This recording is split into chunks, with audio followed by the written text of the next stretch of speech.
We are running against the most radical, most incompetent, most unfit vice president running for president. Can you believe it?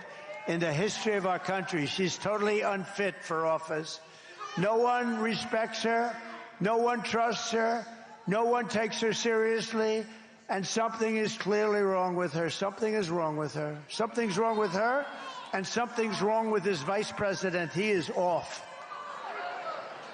She can't put two sentences together. How about 60 Minutes? Was that the greatest? You know, we're probably going to sue him just for the hell of it. Listen. 60 Minutes, she interviews. She was so bad. She gave an answer. This never happened to me. Why does it happen? She gave an answer that was so bad that they changed it. They took it out, threw it out. They didn't like edit it a little bit, take a word out. No. They took the entire, it was a long, stupid, she didn't know where the hell she was going. Does she drink? Is she on drugs? I don't know. I have no idea.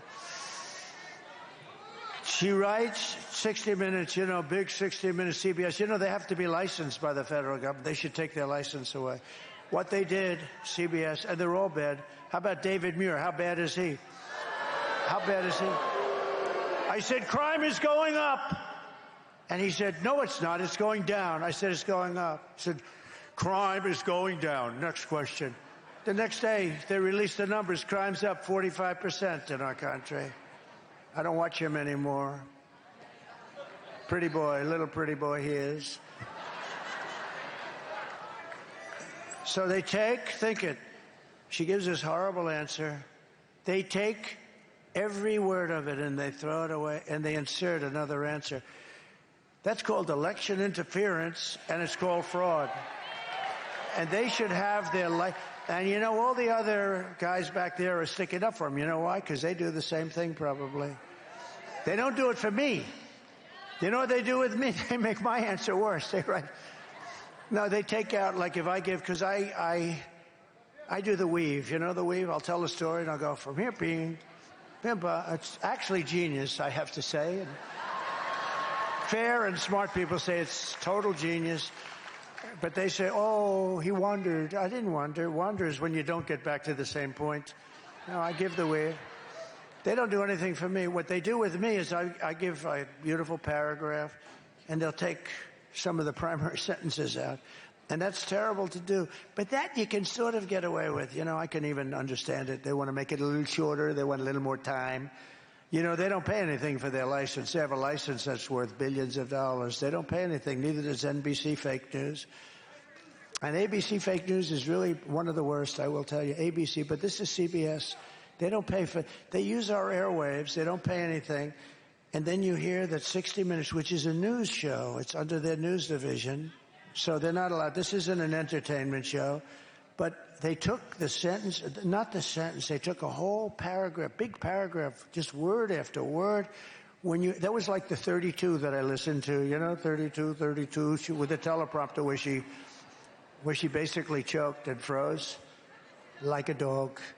But that was like the 32. They took it out and they inserted a new answer that was more rational. Wasn't great, but it was, at least you don't say, what's wrong with this person? Where did you ever hear them doing that? That's called election. This is an election. We're in the middle of an election. She gave a horrible answer on a news show that pays nothing for the airwaves that are worth billions of dollars. And the other networks stick up because they don't want it to happen to them either. They don't want to see a bidding contest for who's going to do the news. But there has to be some kind of justice in this country. You can't take her answer out, insert a new answer, and say, this is called major election interference fraud. So we'll see what happens. I actually think it's the biggest scandal in broadcast history. I really believe that. I think it's the biggest scandal. Nobody's seen anything like it. And people are furious about it. And they all come out with some answer. Well, we did this because of that. And that. They took the answer out. They put a new answer in. There's nothing, there's no justification. So we're probably going to take him to court. Should I take him to court? Okay. So we've asked them, we sent them a letter yesterday, we've asked for the entire transcript. And we want to see, did they do it in other places too? And we'll see what happens, but good. So I have your permission, right?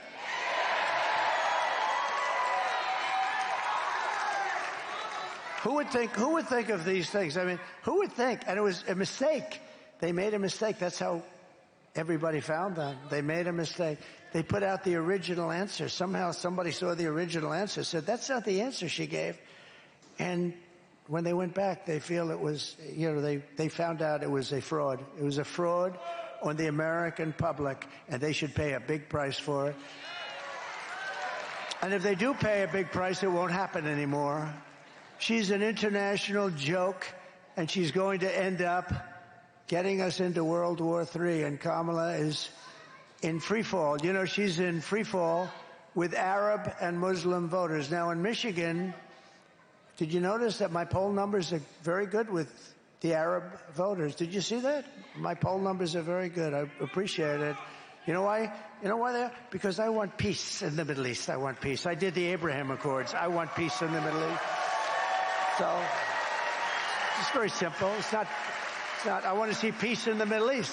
But my poll numbers in Michigan are very good with, I was supposed to be 0. She was supposed to be 100. Now I'm beating her because they see how bad she is. But they don't like or respect her. She's sent their overseas, you take a look. She's sent their jobs overseas. She's brought in crime to the cities. She's taken in all of this tremendous fire. She's okay with it that took place in the Middle East. But you ask yourself, why would Muslims support Lion Kamala Harris when she embraces Muslim-hating and very dumb person Liz Cheney, a dumb person, who, by the way, lost for Congress in the biggest margin in the history of politics. She lost by almost 40 points. The reason she has that honor is that most people wouldn't have stayed in. A congressperson that's in that position normally retires before the election, which would have been a good idea for her to do. But Liz Cheney's a total loser. But her father brought years of war and death to the Middle East. He killed many Arabs, many Arabs and Muslims. And now Lion Kamala has embraced Liz Cheney. She embraced her. And why would a Muslim or why would an Arab want to vote for somebody that has Liz Cheney as her hero? Liz Cheney is a totally failed politician. Again, she set the worst record. I think it's a terrible mistake that she's made. I think it's a great insult to Muslims all over the world, and I think that she's going to do very bad in Michigan. I really do. I think she's going to do very badly. To do that was a bad thing, and I was very surprised to see it. But in one way, I was happy because you have to understand I'm competing against her. I'm competing against this stupid person. I think we are winning by a lot. I have a feeling we're winning by a lot. But this person cannot be president. By the way, is there any place better to be than a Trump rally?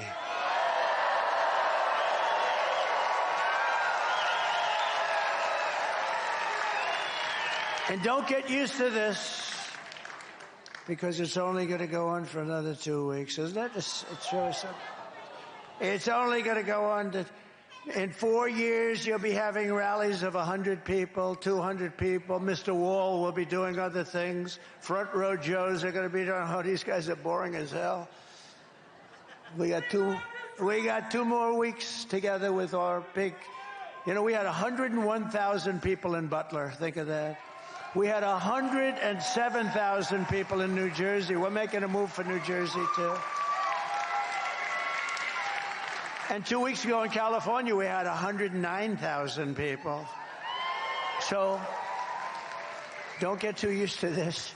What are you going to do, Mr. Wall, when you come to a rally and there's like 150 people? What are you going to do?